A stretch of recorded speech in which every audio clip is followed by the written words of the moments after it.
We talk a lot about all of the seismic changes that are taking place in the world, but we don't talk enough about the effect that they have on us and are going to have on us. For example, when machines do much of what we define as being human better than we can, what will it mean to be human? As climate escalates stress on every system and institution that holds society together, what will it mean to be a society?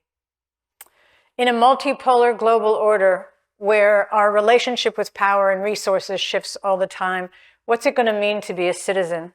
And as intelligence and sentience are redefined, what does it even mean to be alive? And I highly recommend Lacey Johnson's article called What Slime Knows in Orion magazine. Most important, how are we preparing young people to thrive in the world that they're inheriting from us? And what is education's role in it, that thing that takes the better part of our youth? Eagles, it's bird day.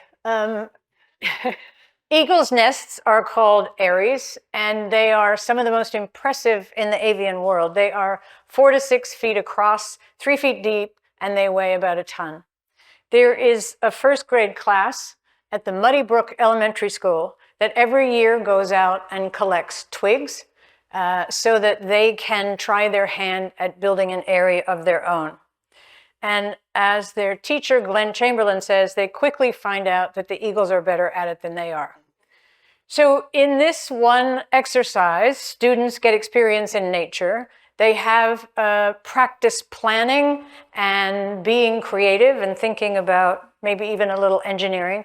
And hopefully, they develop a little humility and respect for other beings.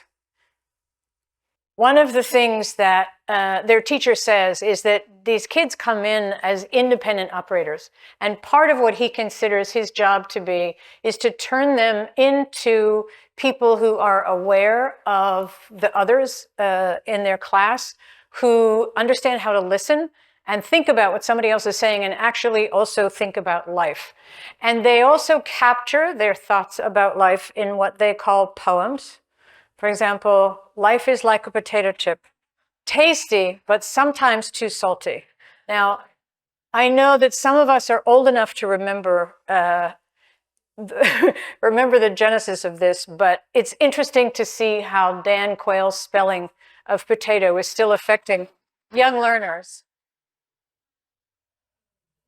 I teach older students, and they have really, by society standards, succeeded to a certain extent. They've already made it into good colleges and graduate programs. But for the most part, older students are unpracticed at self-reflection. They're out of touch with their own originality. They're unaware of their creative agency. They're disconnected from nature and from each other. They've got no time for experimentation or play. They're unwilling to leave their computers for the most part. They'd rather rely on a single piece of data from Google than talk to real people with all people's messiness. And they're far more nervous than prior generations. A colleague of mine at Georgetown talks about how easily deflated her students are when they get anything less than a perfect grade. This is a quote, "I got a horrible grade, an A minus." And we just heard what this stress and anxiety and disconnection is doing to students. Something really unfortunate is happening to learners between their first and their final years of school. Life is like a shark. Sometimes you are big and scary. Sometimes you are small and scared. Little guy saying, hi. And it's getting worse. We're actually failing more all the time to deliver students the skills they need to succeed in the world beyond school. We're educating the humanity out of humans. Louis Mignone said that trying to reform the contemporary university is like trying to get on the internet with the typewriter. We have enough academics in the room to know that that's true. Academia cannot fix itself, and the simple reason is that every academic institution starts with themselves as the answer. And systems change never happens like that. And we don't have time to keep doing the same thing. Because life is like a volcano. Sometimes you're calm, and sometimes your head blows off. We also don't talk enough about the fact that there are lots of things that are working. There are people addressing these issues, and they're having great success.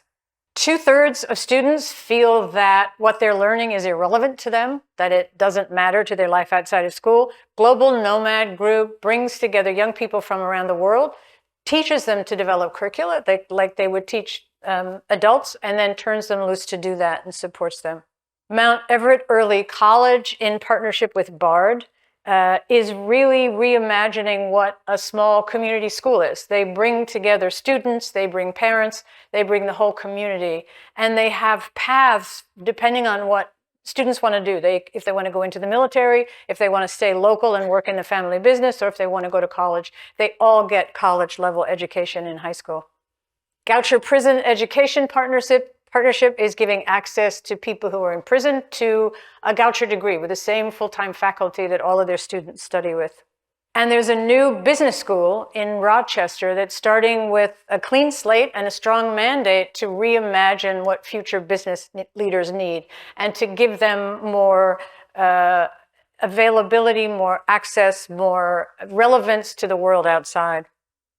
Not all the things that are working are small and independent. OSUN, which is the Open Society University Network, is 40 universities around the world that are collaborating on building curricula and making it available to people in places of the world who have never had access to that richness or that breadth of education.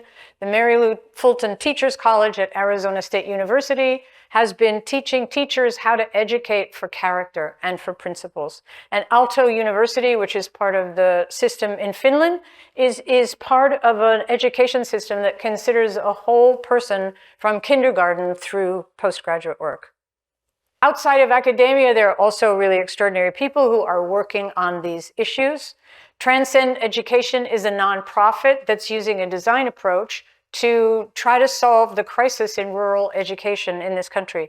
They not only work with community members as well as everyone involved in the school, but they're working with a cohort of 10 communities across the country, bringing them together so that they can share ideas and collaborate on trying to solve the issues.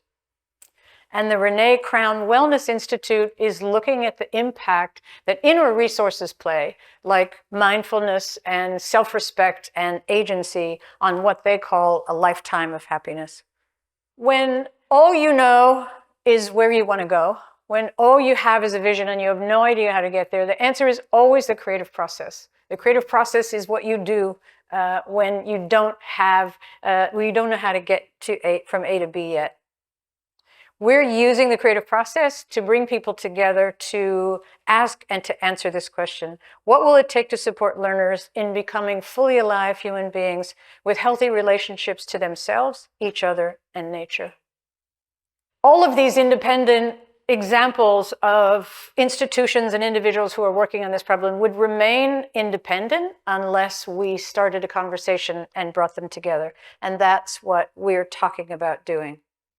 It needs to be every age from K-12 through job training. It needs to be every model of school, certificate, non-certificate.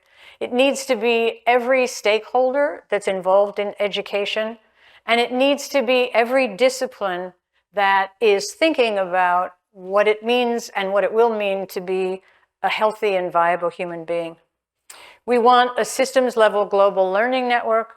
We want open source criteria and methods for evaluating what we're doing. We want a library of continually updated tools and content and method. And more than anything else, I'm going to repeat this in this room, more than anything else, we want a world where being a healthy, creative human is as cool as any new technology.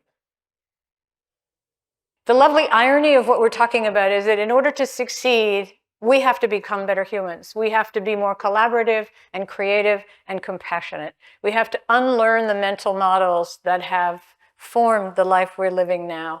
And I can't imagine a better community to start this conversation than the PopTech community, where life is like a sweater. It is all cozy inside.